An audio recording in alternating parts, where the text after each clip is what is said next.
They say that revenge is a dish best served cold, but sometimes revenge plots can land people in hot water.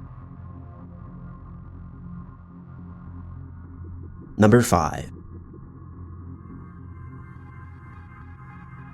Alan Rolski is often known as the godfather of spam and made millions during the early days of the World Wide Web. In 1996, Rolski bought himself 2 computers and taught himself how to use them. He quickly learned of a way to make fast and easy money, and that was through penny stocks.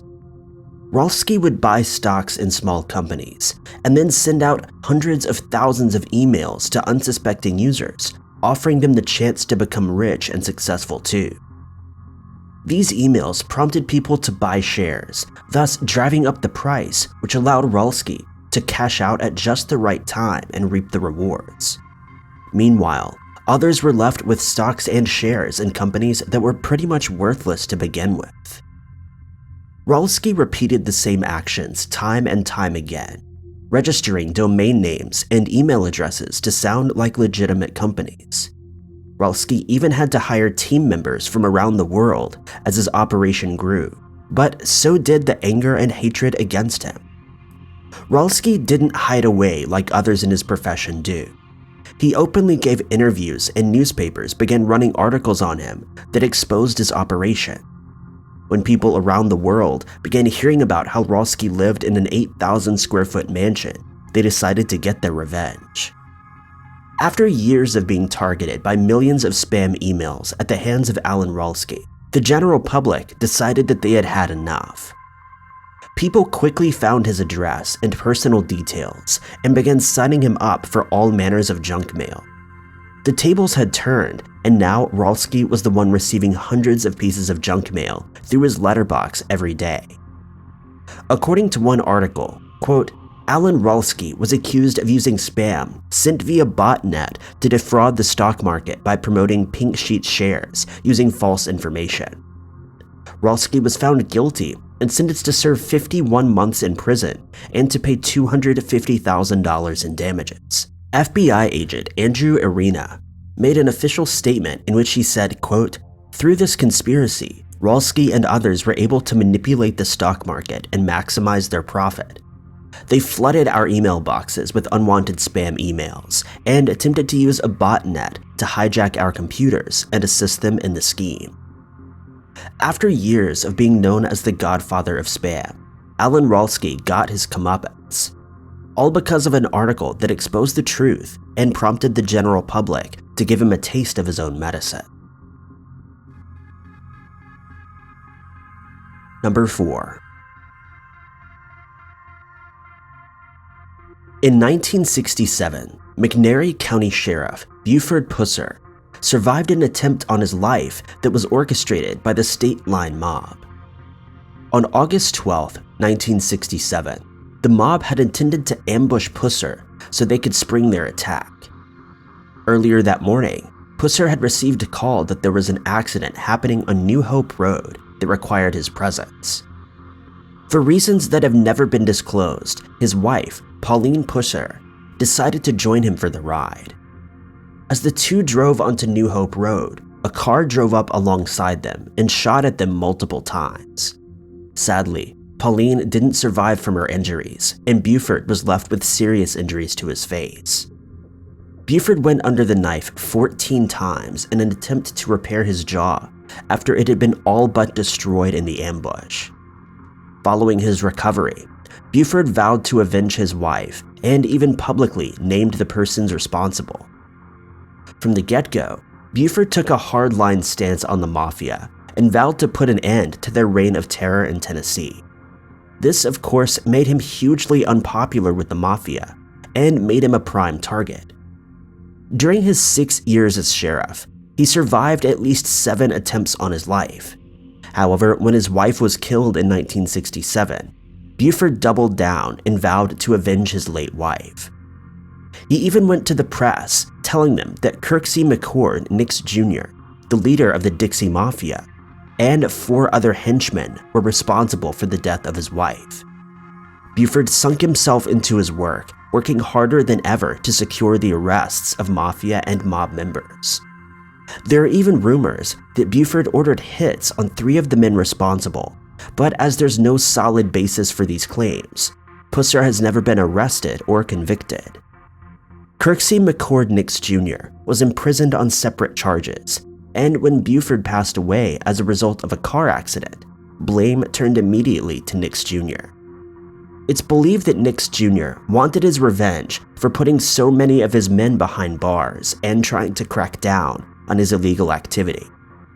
The case of Buford Pusser shows just how far 2 people will go to get their revenge. Number 3. For years, the epidemic of femicide has been sweeping across Mexico, leaving women terrified to go out at night and demanding that more be done to keep them safe. While law enforcement feel like they're fighting a losing battle, there is one woman who took matters of revenge into her own hands.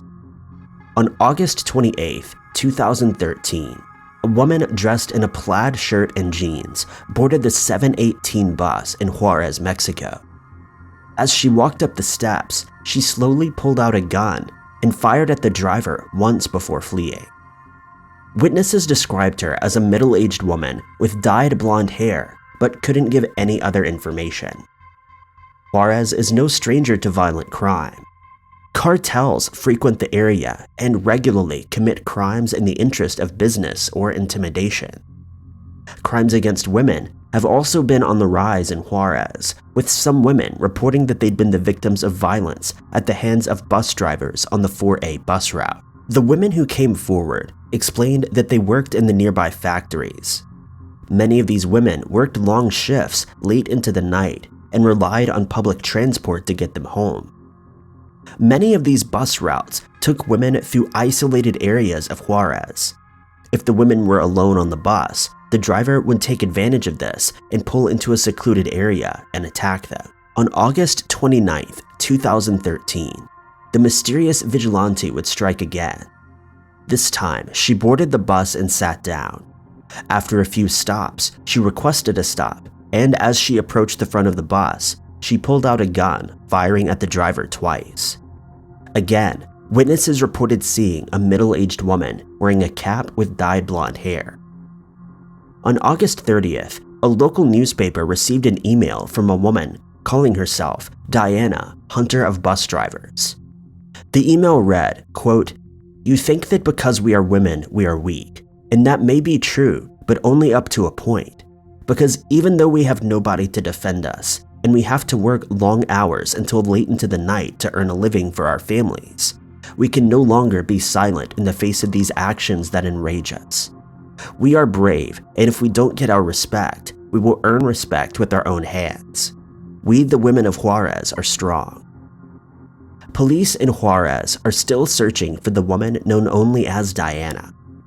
Some women of Juarez consider Diana a hero. When asked what they would do if they ever came face to face with her, one woman said, quote, "I would congratulate her. When I heard about what she did, I said, how great that someone's doing what many of us should have done." Number 2. Born in Coldwater, Michigan in 1862, Holly Crippen would be at the center of one of the most bizarre cases of revenge that still confuses investigators to this day.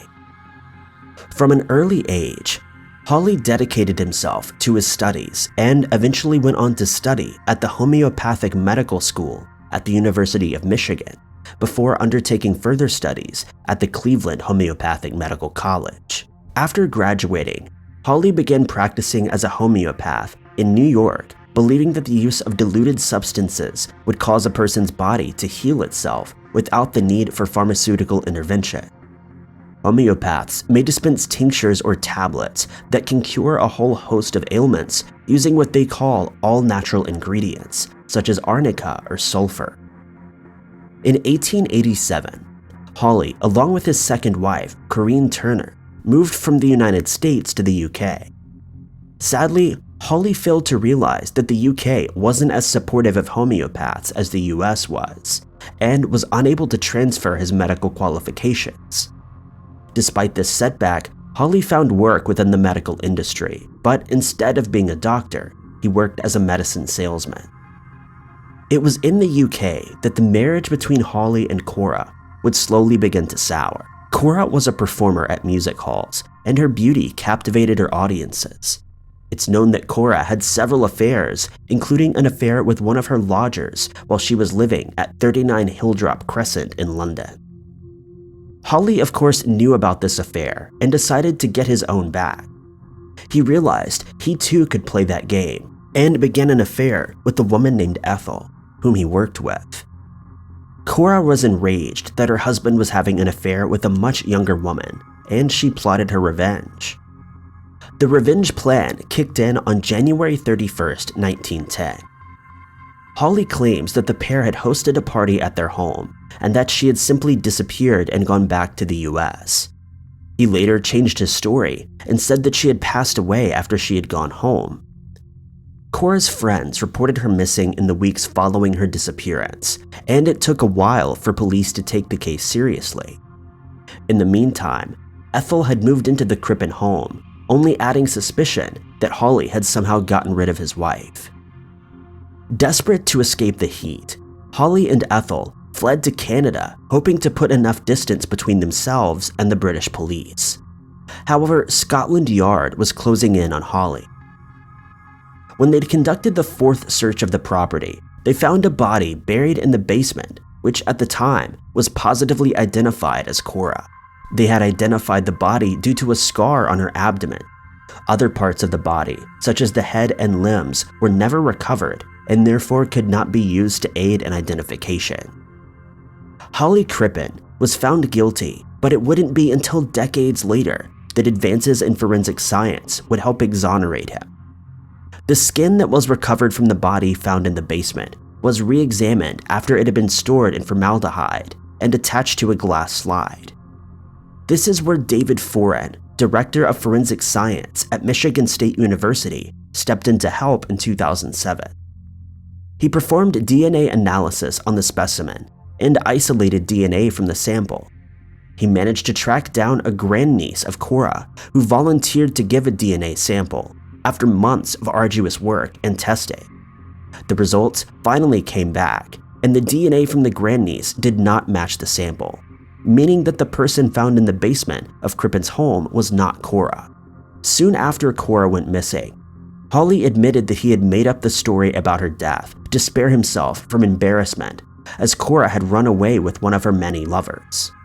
Many now believe that Cora intentionally set up the scene so that she could slip away with her lover and have the ultimate revenge. Number 1. In 1925, a woman named Maria married her soulmate, Ilya, after the pair had met at military school. The pair were madly in love with each other, and after Ilya enlisted in the army, she took the role of the dutiful officer's wife, saying, "Marry a serviceman and you serve in the army. An officer's wife is not only a proud woman, but also a responsible title." Maria was more than happy to move around Ukraine while her husband was stationed at different bases, and became well liked amongst other military wives who commented that their apartment was always in immaculate condition. However, Maria's world would be turned upside down in 1941 when she received a letter that every military wife dreaded, saying, "Your husband died a brave man's death on August 9th, 1941, in one of the battles in Ukraine." Maria was devastated at the loss of her husband at the hands of the impending German invasion. Instead of letting grief consume her, Maria decided to take matters into her own hands and asked to be transferred to the front line. At the time, Maria was also serving in the armed forces and had trained to become a nurse during her time at military school. High Command denied her request, but Maria kept pushing forward. She took inspiration from Ukraine itself, who at the time was asking for donations for the army. Maria tirelessly worked day and night to earn enough money to buy herself a tank. She would work at her job by day, and by night she would go home and embroider tablecloths and scarves that she could sell. 2 years after losing her husband in battle, Maria had successfully saved up about $50,000. She sent a telegram addressed to Joseph Stalin and begged him to let her have a tank and that she be sent to the front line to avenge her husband. Amazingly, Stalin agreed to this proposal, and Maria got her wish. She became the first female tank driver in Ukraine and had "Fighting Girlfriend" painted on the side of her tank. Maria rode valiantly into battle, and in one battle, managed to take out 50 German soldiers and break enemy defense lines. Maria will forever be known as the fighting girlfriend who sought the ultimate revenge for the death of her one true love. Thank you guys so much for watching. If you liked this video, be sure to click that like button. Also, don't forget to subscribe and click that notification bell to keep up to date with all of our future uploads. But I've been Ty Knotts, and I'll catch you guys in the next video.